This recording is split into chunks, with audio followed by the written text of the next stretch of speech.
the first settlers, or some people say the original Ghanaians, the owners of Ghana. And this morning, we're joined by Pastor Abeku Okan, who is a native of Senyabreku in the central region. Well, Senyabreku, they are Guans.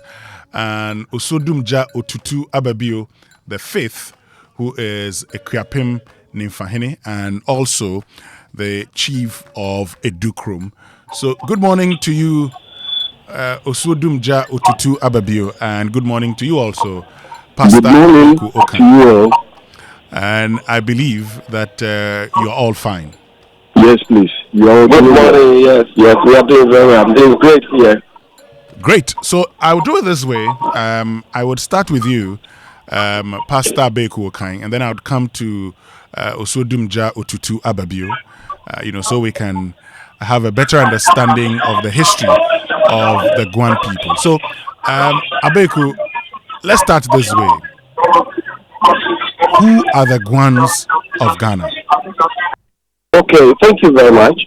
The Guans of Ghana, today by the grace of God, is popularly known, and I'm stressing that by the grace of God is popularly known because in the past, a lot of people didn't know, and even the Guans themselves didn't know. The Guans of Ghana are the first settlers on this land.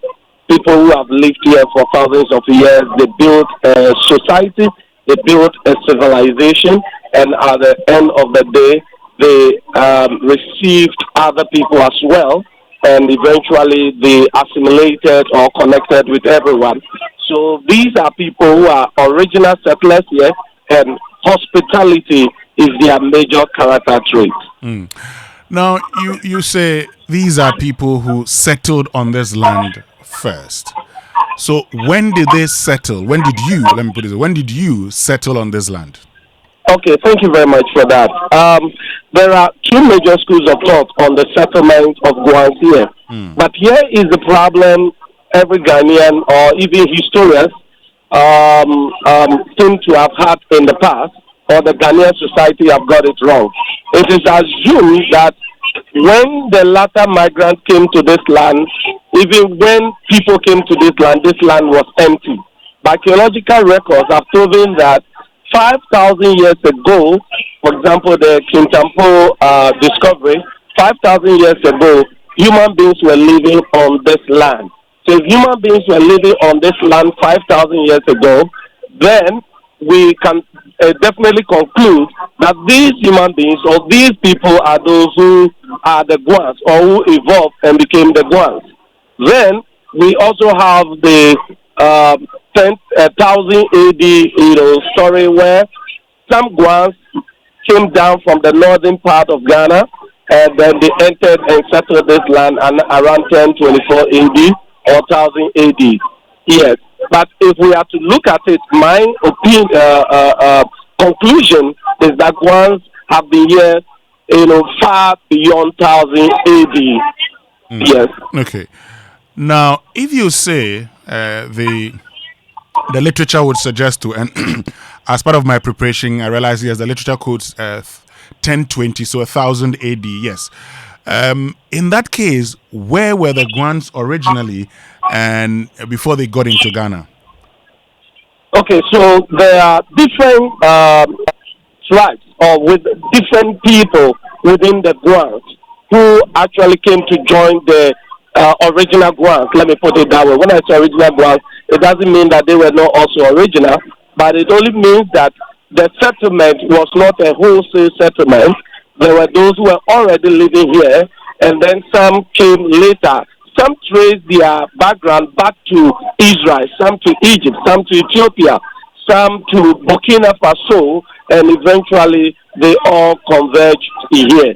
So for where the Guans came from, we cannot pinpoint and say all Guans came from this particular area. No, it's not that, it's not certain on that. Okay. Now, before I bring in Osodumja Otutu Ababio, I realized that, the Guans are scattered all over Ghana. So the Gonjas are Guans. You get into the Oti region, you find the Guans there. There are some Guans in, the eastern region. You are from the central region. Why is that the case? I mean, if these people, I mean, why are the Guans scattered all over Ghana? That is good. That even answers the Guan's question. That reveals who the Guans are as far as the land ownership. When I say ownership, that means the original settlement is concerned. People assume that the Guans are scattered because of wars, and some even conclude that the Guans are called Guans because Guanafo or Guani, they ran away. But that is a false narrative, okay? The Guan settlement across the nation, it is simply because the Guans have lived throughout this territory for many years, and they created their own civilization, and then they occupied every part because they were here already. And then what they did was that they created regions. Before the other tribes came, before the white man came, the Guans had created 6 regions which are called patriarchates. And these patriarchates were led by priests and men. And these 6 regions, we have the northern, which is Brekum. Brekum, look at the connection of the name. The northern Brekum. And then the southern is Breku, where I am from. Then the northeast is Ahafo. The northeast is Tripoli, and the southeast is Tripoli. And the northwest is Ahafo, and the southwest is Ahanta. So if you go throughout these regions, Guans were settled all over, and were also settled even in part of Togo and Benin. Guans were settled all over these places. So the reason they are settled all around is not because they were chased out of their small settlement, but because they had already built their own theocratic civilization, because they were priests, they were spiritual people, and they were living on this land as a priestdom, not a kingdom, but a priestdom, and they had their settlement. So when other tribes came, they settled where the Guans were already settling. Of course, along the line, there were some wars. For example, the Ethiopian war, which caused some to, live where they were. And there were also family, migration, where some family will move from one area, go and live in another area. So the settlement was not necessarily war, it was because of their civilization. And then also the latter wars that came, and then again, the movement of family, voluntary migration. These are, the thing. But you notice that wherever Guans are, they speak the same language, but different dialects. And that would also let you know that because they were already settled, they were able to maintain their identity and then kept it more strongly. Important point, and I'll come back to the language, but let me bring Osodumja Otutua Babio, who is Ekriapim Nimfahini and chief of Edukrom, because as a custodian of our tradition, he certainly would know the history of where his people came from. Osodumja, from your point of view, where did the Guans come from? Yeah, like my brother said, the Guans came from the northern part of Africa. In the olden days, we have so many empires, the Songhai Empire, the Ghana Empire, the Asante Empire, and which have you. And Guans came from the northern part of the modern-day Burkina Faso, around 1000 AD, from the region of the Monsi or the Yatinga area. And what I know is that they make up of 3.7% of the population of Ghana and dispersed throughout 12 regions in the country. So, like he mentioned, when you come to the eastern region, you have the Anu people, the Boso people, the Latte people, and the Okpe people, who are the Chirpons. The Volta region too, you have the Buem, the Inkonya, the Lipe, the Amejofe, and the Valley and others. The central region too, we have the Efutu, the Ewutu, the Senya, Bodiase, Agona, Atebu, Edna, and Negwafu. Then when you go to the northern region, we have the Gonja and the Nauri. The western north, we have the Sipshi people, the western south, the Nzima, and the Ahanta people. You know, so when you go to the OT and the Northeast and Savannah, Bono, you'll find all these people who are Guans scattered across the country. And we entered Ghana in 3 groups. The first group settled in the Gonja land and formed the Gonja Kingdom. And the second group also entered the Afram Plains under the leadership of Atala Ofianam, who formed the kingdom of the Atala Fianam. But like what my brother was saying, you know, we were the original settlers and the first settlers in the country. But later on, other people also migrated to Ghana, and some of them were very powerful, like the Adansis, the Ashantis. And when we talk of the Atala Fianam kingdom, it experienced some attacks from the Adansis. So they have to scatter across the country, along the coastal areas. The Central Kofi people, the Anum people, the Boso people, and the Lulubi people form the second group. And the third group settled at the Lower Volta, who are the people of the Chiripons, the Latte people, the Eukugwa people, the Deu people, the Aprede, the Ewutu, the Senya Breku, Inkunya, and Krachi people. The Yiji people are also counted among the Guans. So these are how the settlements came. So originally, you know, the Guans are the first settlers of the country, and we have, you know, diverse cultural backgrounds, religious backgrounds, and other activities that distinct us from the other settlers of the country. Great, but also because the literature indicates that the Guan people were led by priests. Today, you're led by chiefs. Yes. When did that change happen? Yeah, you know, when you come back to the Guans in the Ekrapim area, that is the Chiripon Guans and the Latte Guans, you know, we were being governed by the chief priest in the olden days. Then times there were no chieftaincies. But we came under the invasion of the Akwamus. We have heard about the Akwamus, who were very powerful in the olden days and exercising so much atrocities and wickedness over their subjects. So it came to a time we saw that no, we needed people to come and join the Guans on this mountain to fight against the Akwamus. Okay. So we went to Oforipenyi, who is settled in the Achimabuakwa area, to seek an assistance from their military might and come to help us fight against the Akwamus. So it was when the Achims came under the leadership of Oforikuma, who defeated the Akwamus and drove them beyond the Volta banks. That was when chieftaincy was established in the Ekrapim Mountains. And that led to the divisions of the Ekrapim state. That is 5 states comprising the Abronte state, the Jasi state, the Kronti state, the Benkum state, and the Nifa state. And the head being Okorikuma, who became the paramount chief over all the divisional chiefs. Okay. So this is how chieftaincy came to be established in the Ekrapim kingdom.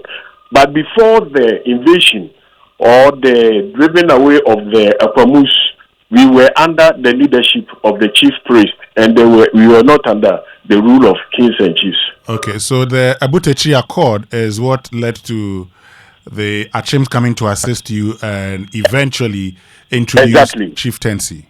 Exactly. Okay. The Abutechi Accord. Okay. Of 1733. Great. Please hold on for me. Let me bring in Pastor Abeku Okang. Because Pastor Abeku Okang, the language, let's look at the language, because we know that those into linguistics, those into language will tell you that when you go around and you meet the Guans, at least you can understand some words of what they say. How is that possible? Yes. Apart from the possibility, looking at the possibility, we need to look at the beauty. The first time I heard Guans far away from me was in 2012 when I went to the Guan Congress at Geographic, and I heard a lot of Guans speaking their dialect, and I was so amazed because I was able to understand or comprehend what they were saying. And I couldn't comprehend 100%, but at least 60-70% I could. And when I started researching into the Guan language of Guan people, I was surprised seeing it. It's so beautiful because we've not lived together for many years. But the reason this is so is because the Guans are people who can relate with everybody but still maintain their identity. They maintain their language and their identity. Even though there are some Guans who have lost their language, such as the Peshi's Guans, the Gan people, and then such as the people of Elmina and Cape Coast, the Eti people, then the Joma people, for example, they've also lost their language to the Fanti language and then the Peshi to the Gan language. But one of the reasons the Guan language still stays intact is because the Guan language didn't die. It created the other languages in Ghana. For example, the Gan language, if you can speak the Gan language, you will notice that it has about 50 or 60% Guan, and then the original language that the Gan came with. If you look at the Akan language, you will really notice that, especially the trade languages, the words for trade and interaction, they are all from the Guan language. So the Guan language never died. It influenced other languages. So the Guans were able to maintain their distinct identity as far as the language is concerned. Great. And that would take me to your area, the Senya Uti areas, because when we get there, we hear a lot of names that sound Gan. You hear a lot of names that sound like Gan names. Okay. And so there are those who sometimes get confused. They say, well, is it that you have, settlers from Accra moving to that side of town, or these are original Guan names? Yes.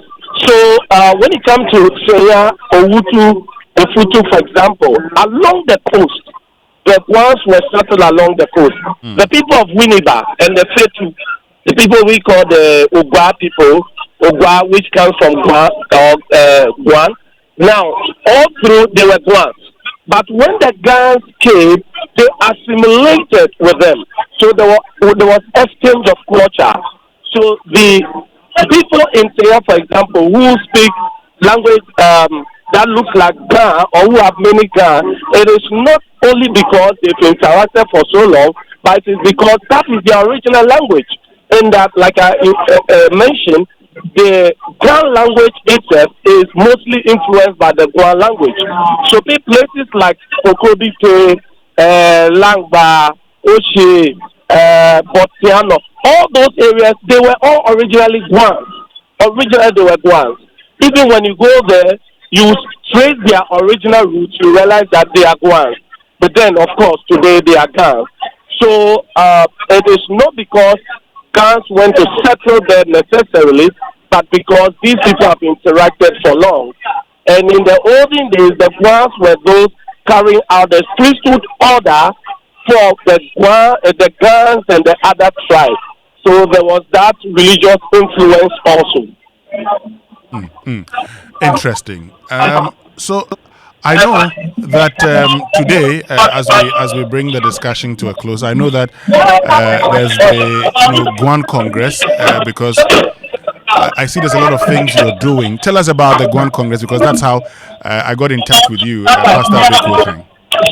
Yes, thank you very much. The Guan Congress is an organization and then also a network of all Guans across Ghana. One of the purposes of the Guan Congress is for the Guans to identify themselves as Guans. For example, I was growing up and I never knew I was Guan until I completed secondary school and was about to enter the university before I knew that I'm a Guan. A lot of Guans don't know they are Guan, so that is one of the purposes of the Guan Congress. Some of the Guans who have lost their identity complete as a people, for example, they are hunters. They didn't know they are Guans until recently. So that is one of the things the Guan Congress is doing. So this year, the Guan Congress will meet again The date hasn't come out. We should have met last year, but we couldn't, so we'll meet again. And we want all Guans to come together. For now, initially we wanted to have it at Ahanta. I don't know if the plan has changed or not. If it doesn't change, then we'll still go back to Ahanta, and then we'll have the Guan Congress. So that all Guan chiefs will come together, because if you lost your identity, you lost your future. And it's a pride. It's part of Ghana history. If you take the Guans away, you've taken away Ghana's history. So the Guans identity, the Guans culture must be projected for everybody to know, so that when we are tracing Ghana history, we will know where we are starting from. Great. Also, Dumja Otutobabio, anything you want to say finally? Yeah, finally, I want to say that, yes, like my brother is saying, we need to come together in unity. We need to come together to see Guan moving forward, and also in our image very big, because we are the first people who came to Ghana. And as I'm speaking now, Krapim is coming to celebrate the 200th anniversary of the Udra, one of the festivals of the Guans in Krapim here. And it signifies the defeat of the Ashantis in 1826, when the Southerners joined the British to fight the Ashantis, and some equipments captured from the Ashantis, that's the war spirit that they use in going to war, and other equipment that signified their superiority in wars. All those things were captured, and we have it in our abode in Krapim. So this year, Krapim is going to celebrate the 200th anniversary of Udra. And, invite all people, all walks of life, people in the diaspora and in Ghana, to come and join us in the celebration in September. So we are making preparations, and on the 10th of this month, we are going to launch it, and we are going to see that this colorful celebration takes off in Krapim and brings Krapim into a limelight, and also the southern states in Ghana. Great. Also, Dumja, whenever I'm passing by to my farm, I'll pass by Edukrum and come and greet you specially. Thank you very much for joining us this morning. He's the Nimfahini of Equiapim and Chief of Edukrum, and also Pastor Abeku Okang of Senya Breku. Thank you all for joining us here on the Super Morning.